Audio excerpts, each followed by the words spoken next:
Hello friends, welcome to our channel. आज हम लोग फिर से मेंस के कुछ वैल्यू एडिशन पॉइंट्स यहाँ पे लेके आए हैं। ये एक्चुअली पेपर से निकला हुआ पॉइंट है, द हिंदू का निकला हुआ पॉइंट है। तो सब कुछ आपके सामने पॉइंट वाइज और बुलेट पॉइंट में है, तो आपके लिए आसानी होगा रिवीजन करने के लिए भी। ठीक है, और इसको समझ भी लेंगे, आप सुन लेना तो आपको अंडरस्टैंडिंग क्लियर हो जाएगी और फिर याद रखने में मदद मिलेगा। ठीक है, तो चलो पहले देख लेते पॉइंट्स क्या क्या है।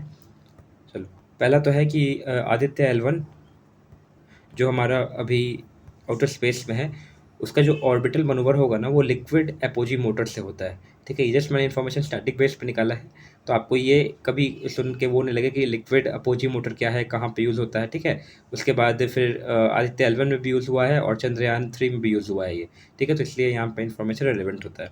अभी आगे देख लो, 5 ईयर का मतलब 5 ईयर मिशन लाइफ है किसका, आदित्य L1 का। उसके बाद है national capital civil service authority. ठीक है, अब इस ये जो हमारा ऑर्डिनेंस के बाद बना ये, उसमें क्या है, 3 मेंबर कमेटी है ये।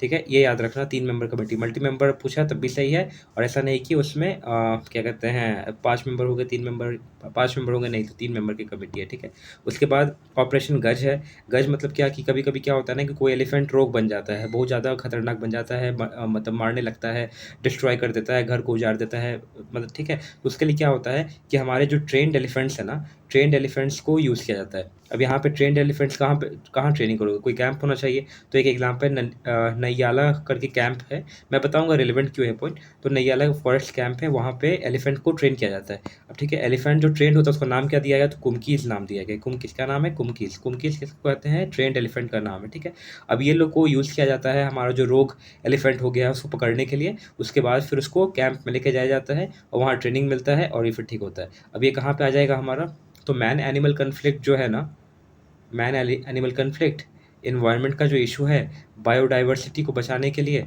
ये सबको करने के लिए मतलब ये वाला एग्जाम्पल आप डाल सकते हैं उसमें। ठीक है, तो नैयाला यहाँ से क्या इन्फॉर्मेशन निकल सकता है आपको जब भी आए, मैन एनिमल कॉन्फ्लिक्ट को ठीक करने के लिए क्या हो सकता है। तो फॉरेस्ट में जो कैंप है उसको हम बूस्ट कर सकते हैं, वहाँ पे हम लोग एम्पावरमेंट बढ़ा सकते हैं, और भी ट्रेनिंग फैसिलिटी दे सकते हैं। ठीक है, उसके बाद क्या है, ड्रोन का यूज़ किया गया है इसको पकड़ने के लिए, तो टेक्नोलॉजी का भी बूस्ट हो गया यहाँ पे। ठीक है, अब दूसरा देख लो, पंपा रिवर कहाँ है, तो केरल में है। ठीक है, पंपा रिवर केरल में है, ये आप अपने मैप में मार्क कर लेना इस चीज़ को। ठीक है, उसके बाद वहाँ पे क्या हुआ कि पलियोदम करके स्नेक बोट रेस। ठीक है, ठीक है, और इसमें कौन सा ट्रॉफी है, मनम ट्रॉफी करके। ये एक्चुअल में आपको ज़्यादा यूज़ आएगा, मतलब स्टेट पीसेस में भी काम आएगा। ये मनम ट्रॉफी किसके लिए है, स्नेक बोट, पलियोदम कहते हैं उसको। और यहाँ पे पंपा रिवर कहाँ है, पंपा रिवर यूज में आ सकता है यूपीएससी सिलेबस में, यूपीएससी के परस्पेक्टिव में, मतलब ये रिवर केरल में है। ठीक है, अब आ जाओ दूसरा देख लेते हैं क्या है पॉइंट, डिमेंशिया। डिमेंशिया क्या होता है, एक अम्ब्रेला टर्म दिया गया है। जब भी आपका मेमोरी का कोई इशू होता है ना, डिजीज अफेक्टिंग मेमोरी, कोई ऐसा डिजीज हो गया जो मेमोरी को अफेक्ट कर रहा है। ठीक है, और भी कॉग्निटिव बिहेवियर में उसमें चेंजेस आ गया है। ठीक है, जो डेली लाइफ के एक्टिविटीज़ पे हार्मफुल हो रहा है, उसको कहते हैं डिमेंशिया। ठीक है, अब ये एक ऐसा बीमारी है जिसके बारे में ज़्यादा इन्फॉर्मेशन लोगों के पास है भी नहीं, लोग शेयर भी नहीं करते, लोग को थोड़ा प्रॉब्लमेटिक भी फील होता है, और इसका रिलीफ कुछ ऐसा सच है नहीं। ठीक है, मतलब है तो, लेकिन लोग इसको उतना पॉपुलर नहीं हो पाया है। इसके लिए एग्जाम्पल आप डाल सकते हैं, कर्नाटक में एक पॉलिसी आएगा, नेशनल डिमेंशिया पॉलिसी। ठीक है, तो आप इसको, अगर मेंटल हेल्थ के बारे में कुछ आए तो आप इसको डाल सकते हैं अपने एग्जाम्पल में कि एक पॉजिटिव स्टेप है जो कि कर्नाटक गवर्नमेंट ले रही है। अब उसके बाद पैली पैलिएटिव केयर पर्सन। अब पैलिएटिव केयर क्या होता है, पहले ये देख लेते हैं। पैलिएटिव केयर मतलब क्या होता है, जो टर्मिनल डिजीज होता है ना, जैसे कैंसर हो गया, जो बहुत ज़्यादा ही हार्ड तरीके से ट्रीट होता है, मतलब ट्रीट होता है और ठीक भी होता है, तो उसको कहते हैं टर्मिनल डिजीज, और दैट टू उसमें पैलिएटिव केयर पर्सन उनको कहा जाता है। ठीक है, तो वो लोग क्या होते हैं ना, वो लोग सोशल एंग्जाइटी में जीते हैं, बहुत आइसोलेशन फील करते हैं, लोग उनसे मिलते नहीं, बात नहीं हो पाता ज़्यादा, वर्क प्लेस पे जा नहीं पाते हैं, बहुत पेन में रहते हैं बेचारे लोग। ठीक है, और बहुत ही लेस एक्टिव होते हैं। ठीक है, तो अपने आप धीरे धीरे सोसाइटी किससे कटना शुरू हो जाते हैं। उनके लिए क्या किया गया है ना, तो एक रेडियो संत वनम, ठीक है, 90.4, ये एक रेडियो प्रोग्राम है ये। ठीक है, उसमें केरल में है, एम्पावर करने के लिए उन लोगों को, ताकि वो लोग भी सोशल इंटरेक्शन करें, पेशेंट का क्वालिटी ऑफ लाइफ ठीक हो, स्टैंडर्ड ऑफ लाइफ ठीक हो। ठीक है, तो ये एक एग्जांपल आप डाल सकते हो जब भी हेल्थ के बारे में कुछ आए, तो आप डाल सकते हैं कि ये स्टेप एम्पावरमेंट करने के लिए है, कहाँ का है, तो केरल वाला स्टेप आप डाल सकते हैं। फिर आप रेडियो का भी एग्जांपल दे सकते हैं, और एक और चीज़ हो सकता है, एम्पैथी का भी एग्जांपल हो सकता है कि अगर ये प्रोग्राम चल रहा है और इतना सक्सेसफुली चल रहा है तो लोग इसको देख रहे हैं, क्यों देख रहे हैं? क्योंकि उनको भी लग रहा है कि नहीं, इन लोग बहुत ज़्यादा सोशली मतलब एंग्जायटी में रहते हैं, तो इनको भी एक प्लेटफॉर्म मिलना चाहिए जहाँ पे ये लोग अपना सोशल इंटरेक्शन को अच्छे तरीके से कर पाएँ। ठीक है? अब एक और मैं जब न्यूज़पेपर पढ़ रहा था तो उसमें एक मैट्रिमोनियल में ये लाइन था, बहुत ही अच्छा लाइन है, we should find matches not compromises.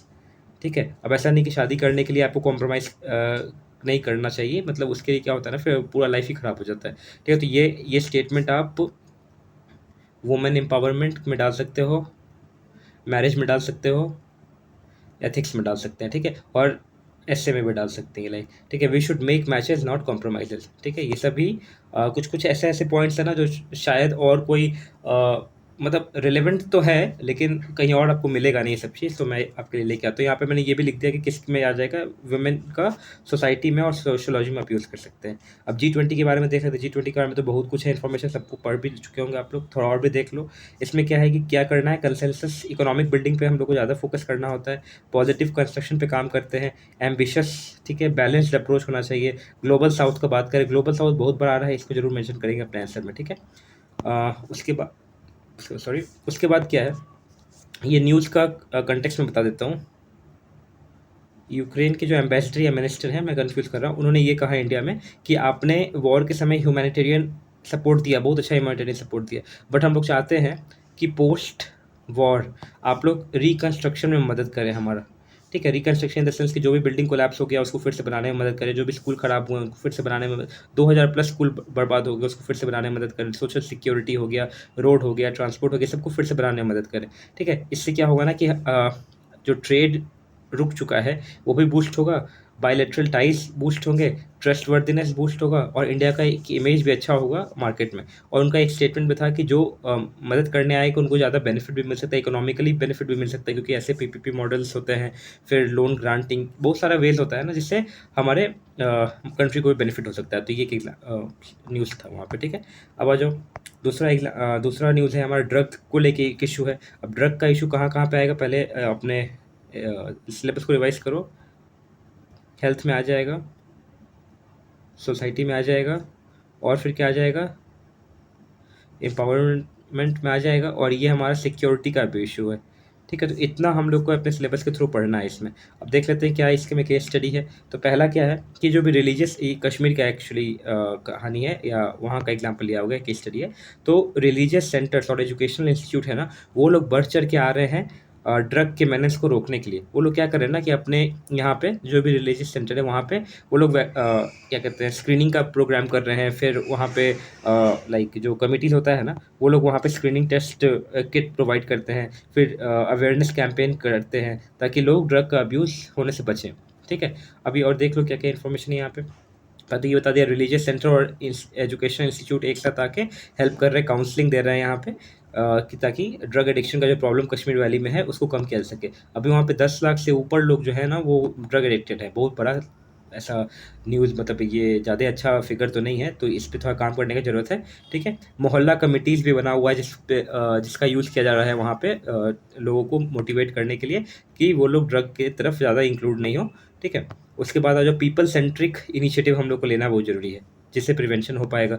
अब एक और बहुत अच्छा पॉइंट था कि वुमेन का एफर्ट थोड़ा ज़्यादा नीडेड है। अब क्या होता है ना कि एक बच्चा है, मान के चलो, ठीक है, और उसका 10th में ना 50% ही नंबर आया। अब क्या होगा कि सोसाइटी बहुत ताना देगा, यही पढ़ा, यही कुछ किया, पूरा मतलब डिमोटिवेट हो जाएगा बेचारा, आगे क्या करना है कुछ पता नहीं है। सोसाइटल प्रेशर हो गया, फ्रेंड्स पीयर ग्रुप का प्रेशर है, सोसाइटी का प्रेशर तो है ही, कहाँ एडमिशन लेगा, तो ये ना ईजी पाथवे चूज़ करके ड्रग्स की तरफ चला जाता है। ठीक है? डिप्रेशन, एंग्जाइटी, ये सब के चक्कर में। तो यहाँ पे किन का रोल ज़्यादा इफेक्टिव होगा? ऐसे तो दोनों मदर एंड फादर दोनों का रोल इफेक्टिव होता है, बट जो मदर होंगी ना वो ज़्यादा क्लोज होती हैं बच्चों से, तो उनका डेली एक्टिविटी पता चलता रहता है उनको कि कैसा बिहेवियर हो रहा है उनका, किस तरीके से बातें करें। मदर से ज़्यादा ही क्लोज होते हैं चिल्ड्रन ऑब्वियसली, तो उनको ज़्यादा पता चलता है कि कैसे क्या हो सकता है। तो जो मदर है ना वहाँ पे, जो भी वेमेन है, उनको ट्रेनिंग दिया जा रहा है कि आपको जो भी अर्ली साइन ऑफ डिटेक्शन है ना, अर्ली साइन, उसको डिटेक्ट करने के लिए कैसे आप डिटेक्ट करोगे, आपको पता तो होना चाहिए क्या अर्ली साइन है। तो अर्ली साइन बताने के लिए अवेयरनेस कैंपेन भी चलाया जा रहा है। बहुत अच्छा मुहिम है कि घर घर ये बात पहुँचे, घर घर के लोग मतलब बचपन मतलब शुरुआती लेवल से ही इस पे काम करें, उसके लिए ऐसा किया जा रहा है। ठीक है? यहाँ पे मैंने लिखा है ग्रेटर आई ऑन चिल्ड्रेन और अर्ली डिटेक्शन के लिए। अब कौन कौन से होते हैं ड्रग्स, ये तो कैनाबील और ओपियोइड्स, ठीक है। ऑर्गेनाइज कम्युनिटी रिस्पॉन्स जरूरी है हमारा, ठीक है। और एक एग्जांपल आप डाल देना, अगर इतना पढ़े लिए हो, मगम इमामबाड़ा, ठीक है। इनका ही केस स्टडी है ये, रिलीजियस सेंटर मगम इमामबाड़ा, ठीक है। 2 बार पढ़ लो, मगम इमामबाड़ा रिलीजियस सेंटर है जो स्क्रीनिंग टेस्ट के लिए काम कर रहा है, स्क्रीनिंग टेस्ट में काम दे रहा है, ठीक है। स्टूडेंट जब डीमोटिवेट हो जाता है ना, तो अब्यूज़ ऑफ ड्रग की तरफ मूव करता है, जब और भी ड्रॉप आउट्स रेट ज़्यादा हो गए हैं, कोविड का इशू आ गया, बहुत कुछ ऐसा इशू है जो ट्रिगर कर देता है और ड्रग की तरफ मूव करने के लिए। तो ये सब चीज़ हम लोग को अर्ली डिटेक्शन के थ्रू पता चलना चाहिए, और रिलीजियस सेंटर और एजुकेशनल इंस्टीट्यूट मदद कर रहे हैं उसमें। अब वन नेशन वन इलेक्शन का इलेक्शन के बारे में कल तो बहुत डिटेल में पढ़ा हम लोगों ने। अब उस अब उसके बारे में देख लेते हैं। तो ये जो बातें हो रही हैं वो Lok Sabha election, state legislative election, municipalities और पंचायत, इस दोनों के लिए भी हो रहा है, ऐसा नहीं कि सिर्फ ये दोनों के लिए हो रहा है, ठीक है। ये दोनों के लिए भी है, तो भाई इसको ध्यान रखना, म्यूनिसिपैलिटी और पंचायत उसके लिए भी बात हो रही है, ठीक है। अब आ जाओ, 170th लॉ कमीशन ने क्या कहा है कि साइमल्टेनियस इलेक्शन होना चाहिए, ठीक है। तो ये आप कोट कर सकते हैं अपने एग्जाम्पल में। अगर सब बोल रहा है कि नहीं नहीं होना चाहिए, तो फिर आप कह सकते हो कि लॉ कमीशन का रिपोर्ट है कि साइमल्टेनियस इलेक्शन होने में कोई प्रॉब्लम नहीं। अब इशू क्या है, पहले तो कल हम लोगों ने देखा ना कि 1967 तक साइमल्टेनियस इलेक्शन ही हो रहे थे, ठीक है। उसके बाद क्या हुआ, मल्टी पार्टी होना शुरू हुआ, कोalition गवर्नमेंट टूटना शुरू हुआ, जिसकी वजह से प्रेसिडेंट रूल भी लगना स्टार्ट हो गया स्टेट्स में बहुत ज़्यादा। इसकी वजह से क्या हुआ, अर्ली डिसोल्यूशन स्टार्ट हो गया स्टेट असेंबलीज का। तो जो भी टाइम पैटर्न था ना लोकसभा और स्टेट लेजिस्लेटिव असेंबली का इलेक्शन का, वो चेंज होना शुरू हो गया धीरे धीरे, ठीक है। तो इसके वजह से पूरा जो भी प्रॉब्लम आया, हमारे सीक्वेंस और सिंक बनना मुश्किल हो गया। अब लेकिन एक और चीज़ है यहाँ पे कि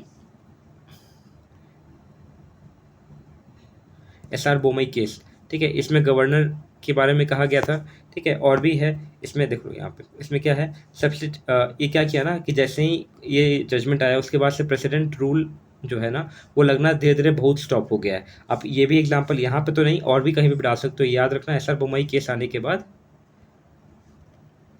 प्रेसिडेंट रूल में बहुत कमी आई है। अब अगर जो कमी आया है तो फिर हम लोग देख सकते हैं ना, तब तो ये ऑप्शन बन के आ जाता है कि हम इलेक्शन करवा सकते हैं। तो पहले प्रेसिडेंट रूल लग रहा था, उसके वजह से ही प्रॉब्लम आ रहा था, डिसोल्यूशन हो रहा था, उसके वजह से प्रॉब्लम आ रहा था। अब तो ये धीरे धीरे रुक भी रहा है, तो ये हुआ जा सकता है, ठीक है। इट्स एक्सेप्शन था कि वहाँ पे डिसोल्यूशन हो जाता था, बट ऐसा कोई रूल नहीं है कि आपको साइमल्टेनियस इलेक्शन नहीं कराना है, ठीक है। अब आज जो इरिगेशन के बारे में देखो, आपके लिए ना मैं 4-5 पॉइंट्स में इन्फॉर्मेशन लेके आ जाता हूँ, हाईलाइटेड भी रहता है, ताकि आपको पूरा इन्फॉर्मेशन पढ़ना ना पड़े, आपको मैं समरी ही बता देता हूँ यहाँ पे। अभी क्या हो रहा है, एक और चीज़, ये इन्फॉर्मेशन क्यों है हमारे लिए, अभी जितना भी इरिगेशन में ना हम लोग इलेक्ट्रिसिटी यूज़ करके पानी निकाल रहे हैं, ठीक है, और उसके बाद यूज़ कर रहे हैं। पहले क्या होता था कि पॉन्ड था, पॉन्ड में पानी भरा हुआ था, वहाँ से हम लोग निकालते थे, इरिगेशन करते थे, ठीक रहता था। अब पॉन्ड से क्या क्या बेनिफिट होता था कि हमारा एग्रीकल्चर में तो काम आ रहा है, बायोडाइवर्सिटी में काम आ रहा है, एनिमल्स के लिए काम आ रहा है, वाटर को रिजनरेट करता था, उसके बाद सॉइल का भी स्ट्रक्चर मेंटेन करता था, ठीक है, टेम्परेचर को बैलेंस करता था, ठीक है, अदर सराउंडिंग्स का भी टेम्परेचर को बैलेंस करता था, ठीक है। तो इतना बेनिफिट था हमारा पॉन्ड से, ठीक है। अभी तो हम लोग ये देख लिए कि पहले लोग पॉन्ड यूज़ कर रहे थे ज़्यादातर, अब डेटा भी हम लोग के पास, ऐसा नहीं कि विदाउट डेटा बात नहीं करेंगे। उसके बाद धीरे धीरे मूव हो गए हम लोग इलेक्ट्रिसिटी की तरफ। अब देख लो डेटा, अभी क्या है ना, 3/4 इरिगेशन हमारा किससे होता है, इलेक्ट्रिसिटी के यूज़ से होता है, ठीक है। अब यहाँ पे एक मिनट देखो, अभी क्या है कि पॉन्ड का ना नंबर बहुत डिक्लाइन हो गया है जब से इलेक्ट्रिफिकेशन शुरू हुआ, ठीक है। ऑब्वियसली पॉन्ड में बहुत खर्चा आता था, बनाने में कॉस्ट था, मेंटेनेंस में कॉस्ट था, साफ सफाई में कॉस्ट था, कभी ड्राई हो गया उसमें प्रॉब्लम आती थी, ठीक है। तो एक्सीडेंटल इशू था बहुत सारा, तो उसकी वजह से इलेक्ट्रिफिकेशन जब से बढ़ना शुरू हुआ, पावर सब्सिडी मिलने लगा फार्मर्स लोग को, तो यहाँ पे क्या हुआ कि हम लोग एक्सट्रैक्ट करने लगे पानी को, एरिया कम होता था, फिर पाइप कनेक्शन के थ्रू अपने घर में भी लगाना शुरू कर दी, ईज होने लगा, ठीक है। तो ईज होना ख़राब चीज़ नहीं है, इट इज़ फाइन कि हम लोग टेक्नोलॉजी के साथ बढ़ें, और ये हुआ तभी शायद हमारा प्रोडक्शन लेवल भी बहुत हाई हुआ, ठीक है। अब पॉन्ड पे डिपेंड होकर तो शायद नहीं हो पाता, रेनफॉल पे डिपेंड होकर उतना, ठीक है। अब आ जाओ इधर, उसके बाद क्या कि इलेक्ट्रिफिकेशन पेसअप हुआ, इसलिए पॉन्ड का नंबर डिक्लाइन हो गया, तो ये बायोडाइवर्सिटी के लिए इशू है हमारा, ठीक है। माइनर इरीगेशन सेंसस, ये कौन कराता है, जल शक्ति मिनिस्ट्री। अब ये इंपॉर्टेंट क्यों है, इसको आप कहाँ कोट कर सकते हैं, जब भी इन्वायरमेंट का इशू आए, फिर आपका किसका है, इरिगेशन यानी एग्रीकल्चर का है, तो आप ये बता सकते हो माइनर इरिगेशन सेंसस का आप डेटा कोट कर सकते हैं यहाँ पे, जो जल शक्ति मिनिस्ट्री निकालती है, ठीक है। इसमें क्या कहा गया है कि 2011 में ना 56% लोग सिर्फ इलेक्ट्रिसिटी यूज़ करते थे, लेकिन क्या हो गया 2017 में 70% लोग यूज़ करना शुरू कर दिए। ठीक है, डेटा देख रहे हो ना, 56 से कहाँ चला गया, 70% पे चला गया यूज़ ऑफ इलेक्ट्रिसिटी। ठीक है, ये चीज़ हो गया। उसके बाद कैसे क्यों हो रहा है ये, तो जो स्टेट गवर्नमेंट लोन दे रही है ना, उसके वजह से लोग ऐसा ट्यूबवेल्स खरीद रहे हैं, पावर सब्सिडी का है ये सब। सबसे ज़्यादा कहाँ पे हो रहा है, यूपी, फिर महाराष्ट्र, मध्य प्रदेश और तमिलनाडु। ठीक है, अब ये सिर्फ ऐसा नहीं है कि यूपी के सरकार पे वो है, एरिया पे भी डिपेंड करता है। जैसे ये यूपी का एरिया हो गया और ये जैसे महाराष्ट्र है, एरिया में दोनों में डिफरेंस है। ठीक है, तो यहाँ पे इरीगेशन भी ज़्यादा होता है, यहाँ पे जो क्रॉप का मतलब क्रॉप का जो पैटर्न है दोनों का अलग अलग है। यहाँ पे कुछ और उगाया तो सेम जाता है, लेकिन मात्रा में अंतर होता है, कितना क्वांटिटी में उग रहा है, तो पानी का रिक्वायरमेंट उस तरीके से चेंज होता है। ठीक है, तो यूपी, फिर महाराष्ट्र, फिर मध्य प्रदेश और तमिलनाडु इरीगेशन के लिए। अभी ये बहुत अच्छा स्टेटमेंट हमारे सीजीआई ने बोला है कि हम लोग को कल्चर ऑफ वायलेंस को रिप्लेस करना होगा कल्चर ऑफ लॉ से और कल्चर ऑफ टॉलरेंस से। ठीक है, उसके बाद culture of understanding, realisation of common shared values. ठीक है, इसकी वजह से स्टेबिलिटी आएगा। अब ये सब का यहाँ पे देख लेते हैं, जब वायलेंस का कुछ क्वेश्चन आए तो हम लोग को किससे रिप्लेस करना है, लॉ के कल्चर से रिप्लेस करना है कि equality before law, rule of law, ये सबसे। ठीक है, टॉलरेंस पे देखना है कि रिलीजियस टॉलरेंस हो, इंटॉलरेंस ज़्यादा नहीं फैले। ठीक है, अंडरस्टैंडिंग पे बिलीव करना है, रैशनल अंडरस्टैंडिंग, साइंटिफिक अंडरस्टैंडिंग। ठीक है, उसके बाद आप जो कॉमन शेयर्ड वैल्यू, ये इंपॉर्टेंट है। कॉमन शेयर्ड वैल्यू क्या होता है, जैसे जस्टिस हो गया, कि सबको पता है कि जस्टिस इज़ गुड, लॉ के साथ चलना, ट्रूथ बोलना। ठीक है, फॉरगिव करना as a philosophical sense.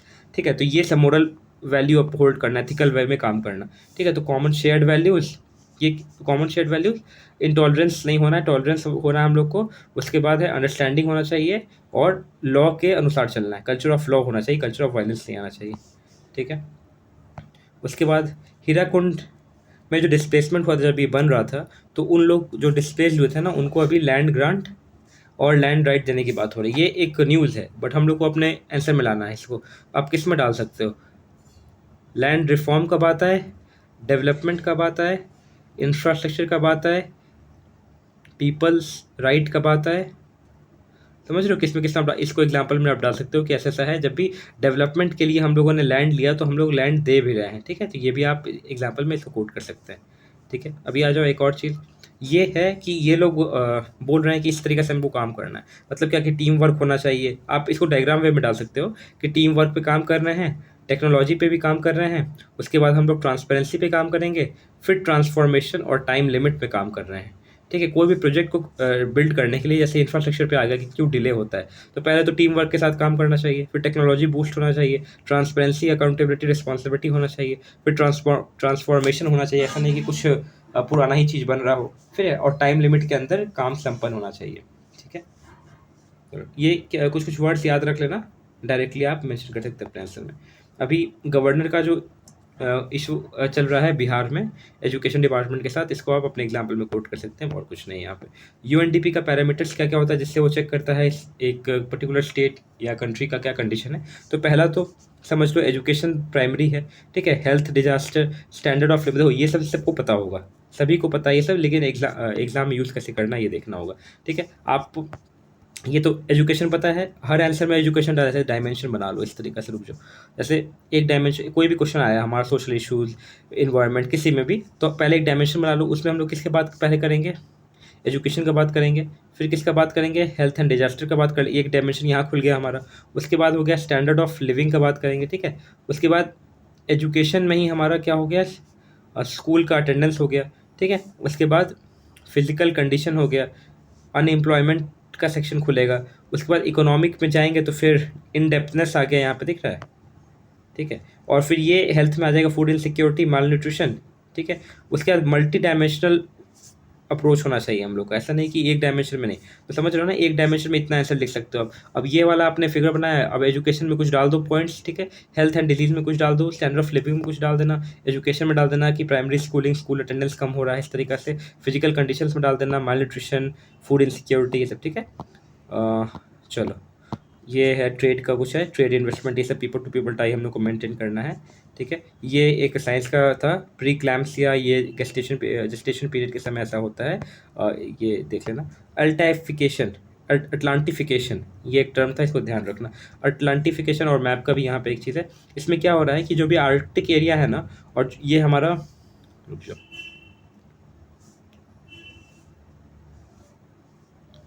Rough sketch है, ये भी जो ये आर्कटिक अटलांटिक ओशन है, और ये हमारा हो गया आर्कटिक एरिया। अब इसमें क्या हो रहा है ना, इसमें गर्म पानी जा रहा है, दे द मेल्टिंग ऑफ आइस, गर्म पानी का जाना, ये सब की वजह से ना इसको हम लोग कहते हैं, इस फीचर को कहते हैं, इस फिनोमेना को कहते हैं Atlantification. Warm water from Atlantic Arctic region में जा रहा है, मेल्टिंग जो हो रहा है ना आइस, उसकी वजह से, ठीक है। इसकी वजह से क्या हो रहा है कि ओशन का में स्ट्रेटिफिकेशन बनना शुरू हो गया, मतलब क्या, यहाँ पे हॉट वाटर, कोल्ड वाटर, इस तरीके से स्ट्रेटिफाइड हो रहा है।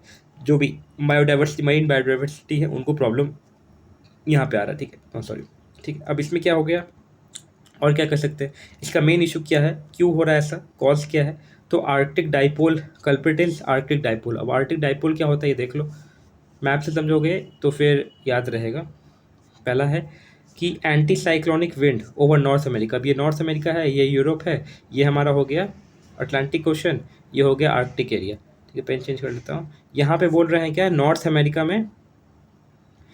अमेरिका में हमारा एंटी साइक्लोनिक है, यानी ऊपर क्या हो जाएगा बताओ मेरे भाई, ऊपर हो जाएगा लो प्रेशर, ठीक है।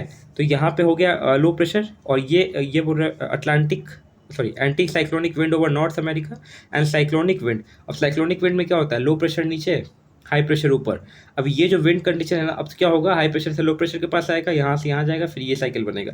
अब ये जो पैटर्न हो रहा है, इसके वजह से भी इसको कहते हैं आर्कटिक डाइपोल, ठीक है, आर्कटिक डाइपोल, ठीक है ना, इसको ध्यान रखो, आर्कटिक डाइपोल। अब इसकी वजह से क्या हो रहा है हमारा, इसके ये भी अटलांटिफिकेशन का काम कर रहा है, ठीक है। अभी ये चीज़ समझ गए। अब ये क्या हो रहा है, फ्रैम स्ट्रेट, ये बताया ना मैंने, देखो ये जो स्ट्रेट है ना, इसके थ्रू ही वाटर जा रहा है। फ्रैम स्ट्रेट देख लेना कहाँ पे है, तो ग्रीनलैंड यहाँ पे है हमारा, ठीक है। बैरेंट सी ये है, नॉर्वेजियन सी ये है, ये अटलांटिक ओशन का आइलैंड, डेनमार्क स्ट्रेट यहाँ पे है, ठीक है। और वेडल सी, फ्राम स्ट्रेट, और ये हमारा हो गया ये क्या कहते हैं, बैरेंट सी, ठीक है। एक बार फिर मैप देख लो, दिख रहा है, ये स्ट्रेट है ना, ये ग्रीनलैंड और स्वालबर्ड नॉर्वे वाला, उसके बीच में ये फैरम स्ट्रेट है, आर्कटिक ओशन को ज्वाइन कर रहा है, ठीक है। अभी मैंने क्या बताया, एक चीज़ इंपॉर्टेंट क्या बताया यहाँ पे, आर्कटिक डाइपोल बताया ना, इसको एक बार फिर से याद करेंगे, आर्कटिक डाइपोल। अब देख रहे हैं ये नॉर्थ अमेरिका है, ये हमारा यूरोप है। अब मैंने क्या बताया कि नॉर्थ अमेरिका में एंटी साइक्लोन है, एंटी साइक्लोन मतलब कि नीचे हाई प्रेशर, ऊपर लो प्रेशर, और यूरोप में जस्ट ऊपर उल्टा हो गया, साइक्लोनिक रीजन है, मतलब नीचे में लो प्रेशर, ऊपर में high pressure, low pressure, high pressure. अब क्या होगा, विंड यहाँ से, पेन चेंज कर लेता हूँ, विंड यहाँ से मूव करना शुरू करेगा, हाई से लो, ठीक है। अब ये यहाँ से आएगा इधर, और ये वाला हाई से लो की तरफ मूव करेगा, तो एक साइकिल बन गया ना, इसको कहते हैं हम लोग Arctic dipole. Hope I am clear with this, इसको याद रखना। फ्रैम स्ट्रेट पता चल गया आपको कहाँ पे है, फ्रैम स्ट्रेट, यहाँ पे फ्रैम स्ट्रेट है, ठीक है। अब दूसरा टॉपिक देख लो जल्दी से, AI असिस्टेड टीबी, ठीक है, ये हमारा किस में आ जाएगा, हेल्थ के सेक्टर में आ जाएगा। NDTV का हम लोग का है ना प्रोग्राम, जो 2025 तक है, कि टीबी को एराडिकेट करना है, ठीक है। अब ये एक उसमें इंपॉर्टेंस हो सकता है ना, NTV के बारे में आ जाएगा कि क्या क्या स्टेप्स गवर्नमेंट ले रही है, क्या क्या स्कीम है, किस तरीका का एप्लीकेशन, टेक्नोलॉजी बेस्ड एप्लीकेशन होना चाहिए जिससे ये टीबी जल्दी समाप्त हो पाए, ठीक है। तो पहले हम लोग कह सकते हैं AI असिस्टेड। तो इसमें एक एग्जाम्पल भी, आपको एग्जाम्पल याद कर लोगे, कोड कर दोगे तो बहुत अच्छा नंबर मिल जाएगा। एक एल्गोरिथम है, QXR करके है, वो क्या करता है ना कि प्रिजम्पटिव टीबी होता है ना, उसको डिटेक्ट कर लेता है, कैसे, तो एक्सरे देखता है, और जो भी अपना डेटा मॉडल है ना उसका, उसके थ्रू एनालाइज करके, जो भी एल्गोरिथम है QXR, उसके थ्रू ये डिटेक्ट कर लेता है प्रिजम्पटिव टीबी। तो जो भी हम लोग अगर पहले ही टीबी की स्क्रीनिंग में पता चल जाए, पहले अर्ली डिटेक्शन हो जाए, तो ये अच्छा है ना, NTV स्ट्रैटेजी में हम लोग को हेल्पफुल होगा। तो आपको यहाँ से क्या याद रखना है, QXR के बारे में याद रखना है, QXR ये एल्गोरिथम है जो अर्ली डिटेक्शन ऑफ टीबी में काम आता है, ठीक है। अभी आप एग्जाम्पल भी डाल सकते हो, पहला तो एग्जाम्पल वियतनाम का डाल देना। वियतनाम ने क्या किया कि वहाँ पे जो 15 साल से नीचे के बच्चे हैं, सभी का मॉलिकुलर टेस्ट उन्होंने किया है, ठीक है। और मॉलिकुलर टेस्ट करने से पता चल गया टीबी जनरली 15 साल के ऊपर में होता है जनरली। तो इसमें क्या उन्होंने क्या क्या क्या पता चला ना कि मॉलिकुलर टेस्ट किया, उसके जो डेटा आया उससे ये पता कर लिए कि अर्ली स्क्रीनिंग कर लिया उन्होंने, ठीक ठीक है। इससे ये पता चल जाता है कि किन को टीबी होने का चांस ज़्यादा है इस तरीके से, तो पहले से ही उनमें प्रिकॉशन का जो भी इश्यू होता है प्रिकॉशन रखा जाता है, ठीक है। अब ये प्रीलिम्स के लिए इंपॉर्टेंट ये टर्म है। अभी कोटक महिंद्रा के जो उदय कोटक है उन्होंने अपने पोस्ट से हट गए वो, तो एमडी थे वहाँ पे। तो जब भी एमडी जो भी था ना, एमडी जो भी बनेंगे उसका बैंक 2 नाम देता है, 2 या 3 नाम देता है आरबीआई को, कि आप इसमें से चूज़ करके बताओ कि किनको बनना है। तो यानी अप्रूवल चाहिए आरबीआई का एमडी चूज़ करने के लिए पर्टिकुलर बैंक के लिए। क्वेश्चन आ जाएगा प्रीलिम्स में तो डाल देना, ठीक है। चाइना के बारे में थोड़ा देख लेते हैं। कल हम लोगों ने भी देखा था कि चाइना का इकोनॉमी लो हो रहा है, 5.5 पे है। ये इंडिया के लिए बूस्टिंग पॉइंट भी है और इंडिया के लिए सीखने वाला पॉइंट भी है कि ओवर प्रोडक्शन नहीं करना है, जो भी हमारा वेयर हाउसिंग उसको अच्छे से करना है, ठीक है। वो कल की वीडियो में, कल का वीडियो देख लेना। चाइना ग्लोबल इकोनॉमी में कब से पार्टिसिपेट करना शुरू है? 1976 से, बट मोस्टली 1990 से स्टार्ट हो गया ग्लोबल इकोनॉमी में। अब आप देख सकते हो ये ना कोइंसाइड कर रहा है हमारे लिबरलाइजेशन के साथ, ठीक है। सेम समय पे चाइना भी आया लिबरलाइज नहीं, वो ग्लोबल इकोनॉमी के साथ इंट्रैक्शन शुरू हुआ और सेम हम लोग का भी इंट्रैक्शन शुरू हुआ। बट वो आज कितने राइज पे है और हम लोग कहाँ पे हैं ये आप सब पता है। क्या क्या इश्यूज आए, क्या प्रॉब्लम आया, क्या आइडियोलॉजिकल चेंज है, ठीक है। अभी 2016 से क्या होना शुरू हुआ, 2016 से प्रोटेक्शनिस्ट पॉलिसी आना शुरू हुआ। प्रोटेक्शनिस्ट पॉलिसी मतलब कि हम लोग जो भी काम करेंगे ना अपने घर, अपने जो भी हमारा खुद का एरिया है ना, जैसे इंडिया अपने लिए सोचेगा, यूएस अपने लिए सोचेगा, ठीक है। तो प्रोटेक्शनिस्ट पॉलिसी को कहते हैं, ठीक है। ग्लोबलाइजेशन से क्या हुआ, कंपटीशन बढ़ा। अभी 25% मैन्युफैक्चरिंग पूरे ग्लोब का किसके पास है? चाइना के पास है। तो ये ओवर डिपेंडेंस है, इसको रिड्यूस करना पड़ेगा और चाइना +1+ पॉलिसी भी अपनाना पड़ेगा ताकि इंपोर्ट डिपेंडेंस कम हो और हम लोग मैन्युफैक्चरिंग सेक्टर में भी आगे बढ़ें। Hope I am clear with my like content today.